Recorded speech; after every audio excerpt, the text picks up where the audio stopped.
नमस्कार, आप देख रहे हैं न्यूज 24। आपके साथ मैं हूं पूजा। अथ श्री गुप्तेश्वर कथा। जी हां, आज बात होगी गुप्तेश्वर पांडे की, उनके नए अवतार की, पुलिस पॉलिटिक्स से लेकर आध्यात्म तक के उनके सफर की। बिहार के टॉप कॉप आखिरकार कथावाचक क्यों बन गए? लोग सवाल पूछ रहे हैं कि विधायक बनने का सपना संजोने वाले गुप्तेश्वर पांडे श्रीमद् भगवद गीता का पाठ क्यों करने लगे? इन सभी सवालों के जवाब आपको यहां मिलेंगे। तो चलिए ईश्वर का नाम लेकर शुरू करते हैं अथ श्री गुप्तेश्वर कथा। Gupteshwar Pandey Robin Hood Bihar DGP Gupteshwar Pandey Robin Hood Bihar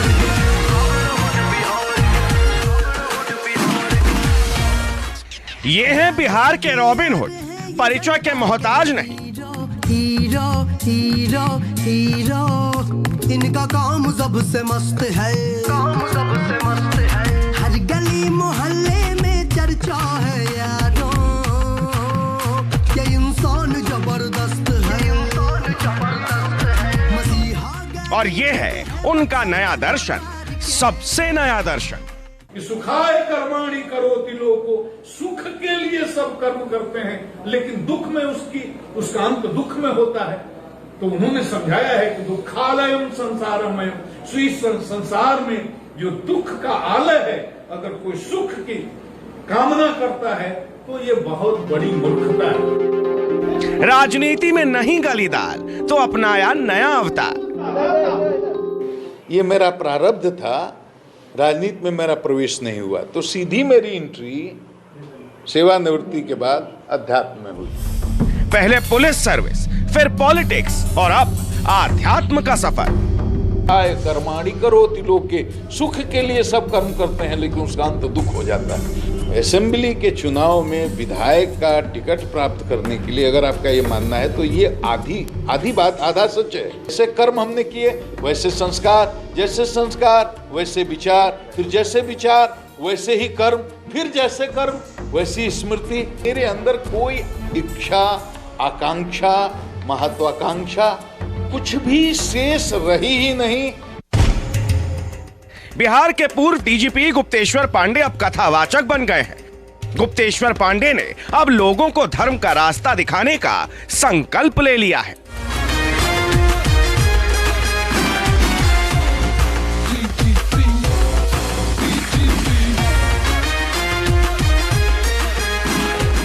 कल तक खाकी वर्दी और काले चश्मे में दिखने वाले गुप्तेश्वर ने अब भगवा चोला अपना लिया है।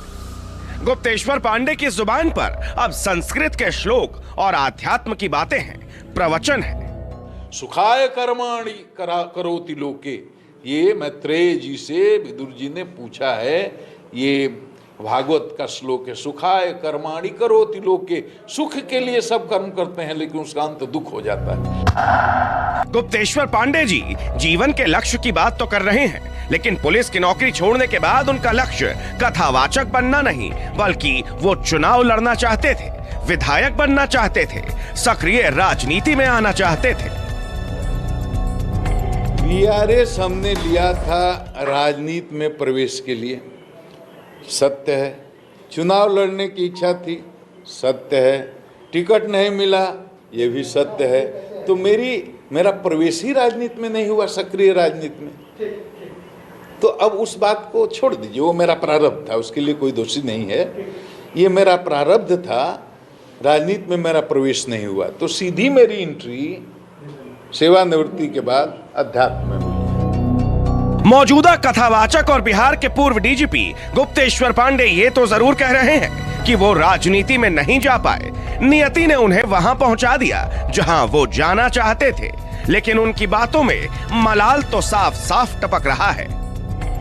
सेवा निवृत्ति ले ली, ऐच्छिक सेवा निवृत्ति, और वो सिर्फ असेंबली के चुनाव में विधायक का टिकट प्राप्त करने के लिए अगर आपका ये मानना है तो ये आधी बात आधा सच है।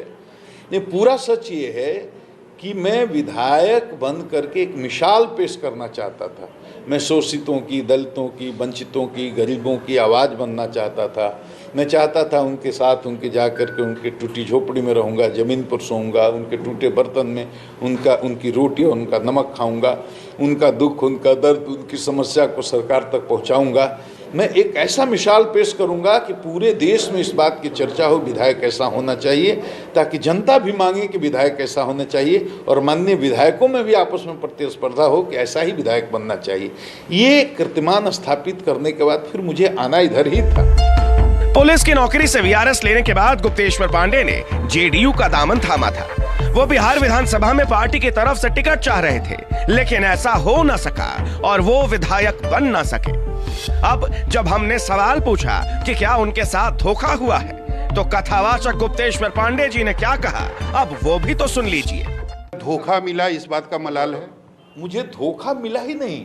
ये धोखा शब्द का जो इस्तेमाल करते हैं आप लोग, वो बहुत ही आपत्तिजनक है। मैंने कभी भी नहीं कहा कि धोखा मिला।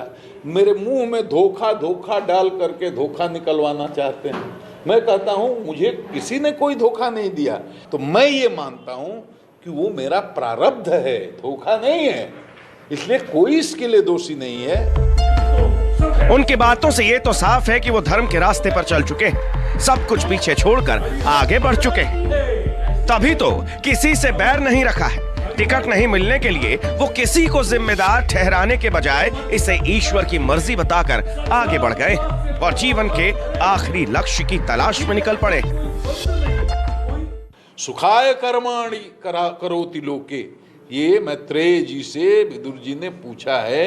ये भागवत का श्लोक है। सुखाय कर्माणि करोति लोके, सुख के लिए सब कर्म करते हैं लेकिन उसका अंत दुख हो जाता है। तो जीवन का अंतिम लक्ष्य क्या है, ये सोचना जरूर चाहिए। मैं आप दर्शकों से कह रहा हूं, जीवन का अंतिम लक्ष्य ये है कि हम अपने स्वरूप को जानें। कौन कहता है कि दुनिया सत्य है, सपना नहीं है, जबकि अपना श्वास भी अपना नहीं है।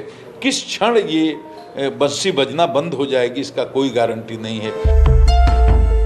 गुप्तेश्वर पांडे जी की बातों से ये तो तय था कि वो पूरी तरह से आध्यात्म में डूब चुके हैं। पुरानी बातों पर मिट्टी डालते हुए वो सत्य की खोज में निकल पड़े हैं। वेद, उपनिषद और धर्म ग्रंथों से उन्होंने अभी तक जो ज्ञान अर्जित किया है वो लोगों में बांटना चाहते हैं। इस आनंद का सारभूत एक तत्व जिसको बोलते हैं लाडली शक्ति, उस लाडली शक्ति का सारभूत तत्व उसको कहते हैं प्रेम।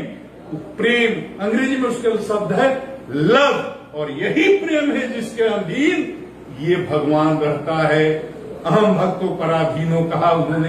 तो इस प्रेम के वश में आकर के ये कितनी ऊंची चीज है, इसको आप समझ सकते हैं। उन्होंने न्यूज 24 के जरिए दर्शकों को एक बहुत ही दार्शनिक बात भी बताई।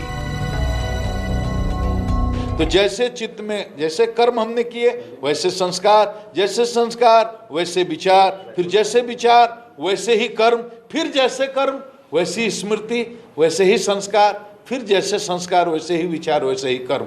मतलब ये चक्र चलता रहता है। तो संस्कार यही है कि चित्त में जो हम जितने कर्म किए हैं इस जन्म के, पिछले जन्म के, तो जितने भी अच्छे बुरे जो कर्म किए हैं उसकी स्मृतियां जो चित्त में संचित हैं, उसी का नाम संस्कार है। गुप्तेश्वर पांडे जी अब कथावाचक के काम में जुट गए हैं। समय समय पर प्रवचन करते हैं। उनके प्रवचनों में लोग इकट्ठा भी होने लगे हैं। लेकिन जब न्यूज 24 रिपोर्टर सौरभ कुमार ने उनसे दोबारा राजनीति में वापस आने के प्रयासों के बारे में पूछा, तो बड़ा ही गोलमोल जवाब मिला। कम है कि अब आप राजनीति की तरफ नहीं जाएंगे। कंफर्म क्या आपका, आप कितना दिन जिंदा रहेंगे ये कंफर्म है, ये बताइए आप। अभी 5 मिनट के बाद आप सांस ले सकेंगे, इस बात की गारंटी? मतलब ये हो सकता है कि कथावाचक से फिर आप नेता बन जाए। ये इस तरह से आप घिर करके कहे। मैंने एक बार कहा, मेरे अंदर कोई इच्छा, आकांक्षा, महत्वाकांक्षा कुछ भी शेष रही ही नहीं, ईश्वर के चरणों में अनुराग के कारण। गुप्तेश्वर पांडे जी का भूतकाल पुलिस की सेवा और राजनीति में प्रवेश करने का प्रयास था। वर्तमान आध्यात्म है, लेकिन भविष्य के बारे में कोई नहीं जानता। लेकिन एक बात तो सत्य यह भी है कि मनुष्य की महत्वाकांक्षाएं एक वक्त दब जरूर जाती हैं, लेकिन वो मरती कभी नहीं है। इंसान उस पर काबू जरूर पा लेता है, लेकिन महत्वाकांक्षाएं बार बार उभर कर बाहर आती हैं। ऐसे में गुप्तेश्वर पांडे जी का भविष्य क्या होगा, इसका उन्हें भी नहीं पता। अगर गुप्तेश्वर जी के अंदाज में कहा जाए तो हो ही है सोई जो राम रची राखा। सौरभ कुमार, पटना, न्यूज़ 24। गुप्तेश्वर पांडे का कथावाचक अवतार तो दुनिया देख ही रही है, लेकिन बिहार के पूर्व डीजीपी की पूरी कहानी क्या है, अब वो देखिए। यूं तो दुनिया गुप्तेश्वर पांडे को बीते करीब 1 साल से ही जानती है, जब सुशांत सिंह राजपूत केस में गुप्तेश्वर पांडे काफी एक्टिव हुए। इसके बाद उन्होंने अपनी राजनीतिक महत्वाकांक्षाओं की वजह से खादी को त्याग कर खाकी अपना ली। लेकिन कम ही लोग जानते हैं कि ये दूसरी बार है जब सत्ता पाने की होड़ में उन्होंने इस्तीफा दिया था। इस रिपोर्ट में देखिए गुप्तेश्वर पांडे का साहब से लेकर संत तक का सफर। हरि अनंत है, उनकी कथा अनंत है और साथ ही अनंत है गुप्तेश्वर की ये यात्रा जो निरंतर जारी है। खाकी छोड़ दी, खादी मिली नहीं, जुबान पर राम है, प्रभु का गुणगान है, आध्यात्मिक व्याख्यान है। खाए कर्माणि करोति लोको, सुख के लिए सब कर्म करते हैं, लेकिन दुख में उसका अंत दुख में होता है। गुप्तेश्वर पांडे साहब से कुछ इस कदर संत बने कि धर्म ध्वजा उठा ली और संसार को गीता सार समझाने लगे। इस संसार में जो दुख का आलय है, अगर कोई सुख की कामना करता है तो ये बहुत बड़ी मूर्खता है। नाम गुप्तेश्वर, जैसा नाम महाराज का वैसा ही काम, इसीलिए आजकल बोल रहे हैं जय जय श्री राम। गुप्तेश्वर के अंदर भक्ति गुप्त रूप से छिपी थी जो अचानक से प्रस्फुटित हो गई। गीता कहती है कि नहीं कश्चिन क्षणमपि जातु तिष्ठति अकर्म कर्म, एक क्षण भी कर्म किए बिना आप रह नहीं सकते। आप करना चाहो तब भी। अब विस्तार में अगर समय रहता तो मैं इसको बताता किस तरह से जीव बिना एक क्षण कर्म किए नहीं रह सकता। लेकिन ये अभी इतना ही गांठ मान लीजिए कि आप चाहें तो ना चाहें तो आप एक क्षण भी बिना कर्म किए रह ही नहीं सकते।